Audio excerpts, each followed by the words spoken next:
స్వాతి గారుల సంభాషణలు మహిళలకు ఎంతో ప్రయోజనకరంగా ఉంటున్నాయి. ఆకాశవాణి మంచి మంచి కార్యక్రమాలతో అలరిస్తున్నందుకు ధన్యవాదాలు అంటున్నారు. మీకు కూడా మా ప్రత్యభివాదాలండి.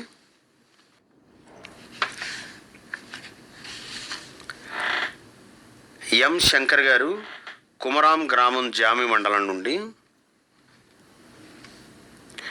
అష్టావక్రగీత ప్రసంగ ధారావాహిక 24వ చివరి భాగంగా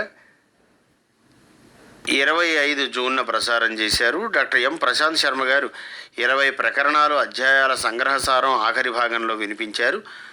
డాక్టర్ ప్రశాంత్ శర్మ గారికి ధన్యవాదాలు, నమస్సులు.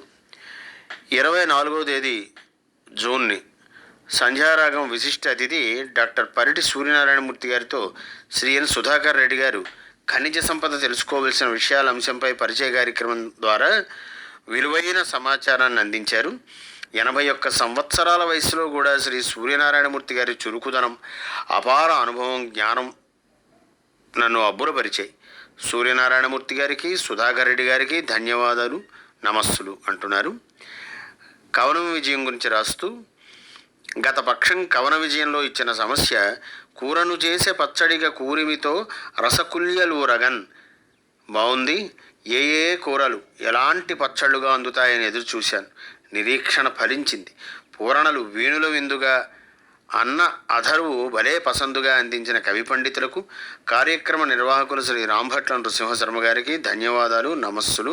చాలా ఆనందం. ఆకాశవాణి విశాఖపట్నం కేంద్రం వారికి ధన్యవాదాలు, నమస్సులు అంటున్నారు. మీకు కూడానండి. వీరే నేటి మాట గురించి రాస్తున్నారు.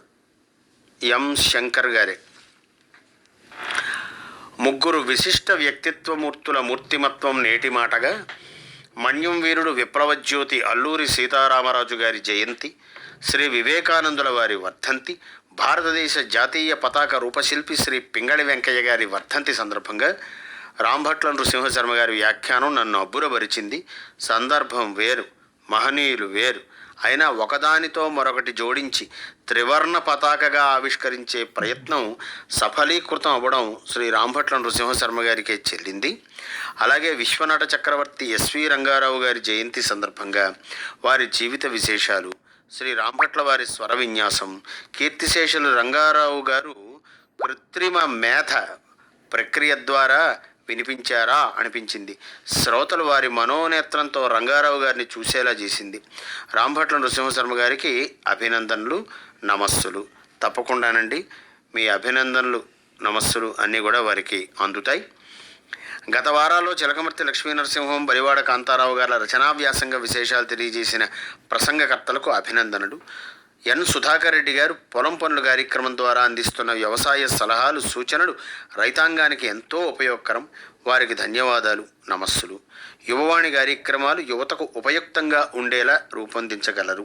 విద్యావేత్తలు, అనుభవజ్ఞులు, విషయ నిపుణుల భాగస్వామ్యంతో కార్యక్రమ రూపకల్పన చేయగలని సూచన.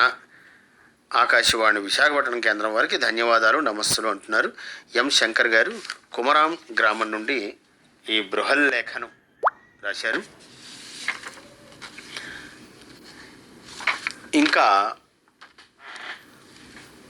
రావులపాలెం నుండి రామచంద్రరావు గారు, అయ్యా, మీరు ఉదయం ప్రసారం చేస్తున్న ఉదయ సమీరాల్లో నేటి మాట ఉపయుక్తంగా ఉంటుంది.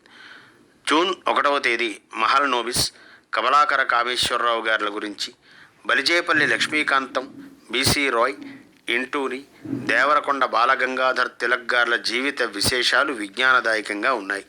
బలివాడ కాంతారావు గారి గురించి మేడా మస్తాన్ రెడ్డి గారి ప్రసంగం మంగళవారం నాడు ప్రసారం చేశారు. చాలా బాగుంది. మధ్యలో వినిపిస్తున్న సినిమా పాటలు కూడా బాగుంటున్నాయి. అన్నీ మీకు నచ్చుతున్నందుకు ఆనందం అండి. లేఖావళి శ్రోతల ఉత్తరాల కార్యక్రమంలో కడపటి లేఖ. ఆకాశవాణి విశాఖపట్నం వారి కార్యక్రమాలన్నీ చాలా చాలా బాగుంటున్నాయి. ధన్యవాదాలండి. తెల్లవారు రేడియో వింటూ నిద్రలేచి పనులు మొదలెట్టడం అలవాటు. ముఖ్యంగా పొద్దున్న 6 గంటల నుంచి 8 వరకు వివిధ రకాల కార్యక్రమాలు శ్రోతల మనస్సుల్ని అలరిస్తాయనడంలో ఎలాంటి సందేహం లేదు. దేనికి అదే సాటి. దానికి కారణం నేటి మాట. దీనికోసం రోజూ ఎదురు చూస్తారు మాలాటి వారు.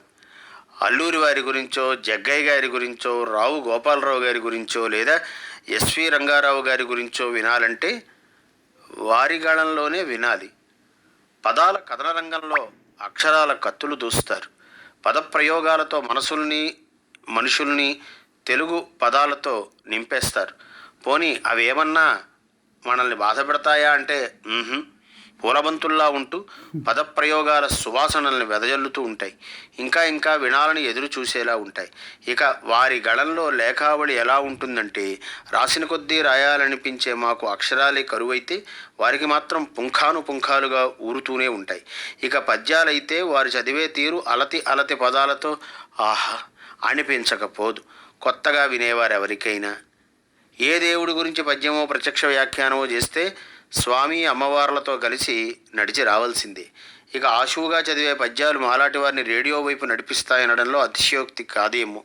ఆ గళ పద విన్యాసంతో ఆశువుగా చదివే పద్యాలు వ్యాఖ్యానాలు వినే మాకు వీరి గళ వారసుడు ఎవరా అనిపించక మానదు. ఇంతకీ ఎవరు వారు అనుకుంటున్నారా? అదేనండి మన రాంభట్ల వారు. నిండు నూరేళ్లు ఆరోగ్యంగా ఉంటూ హాయిగా ఆనందంగా ఆకాశవాణి విశాఖపట్నం కేంద్రం కార్యక్రమాలు వ్యాఖ్యానాలు చెవులకు విందుగా అందిస్తూ ఉండాలి. ఆకాశవాణి విశాఖపట్నం కేంద్రం వారికి ప్రత్యేక ధన్యవాదాలు, అభివాదాలు, అనేక శుభాకాంక్షలతో అంటూ ఈ శుభాకాంక్షలను అందిస్తున్నవారు విష్ణుభట్ల సుగుణ గారు, ఎండాడ, విశాఖపట్నం. తప్పకుండానండి ఆకాశవాణి విశాఖపట్నం కేంద్రం మీకు తిరిగి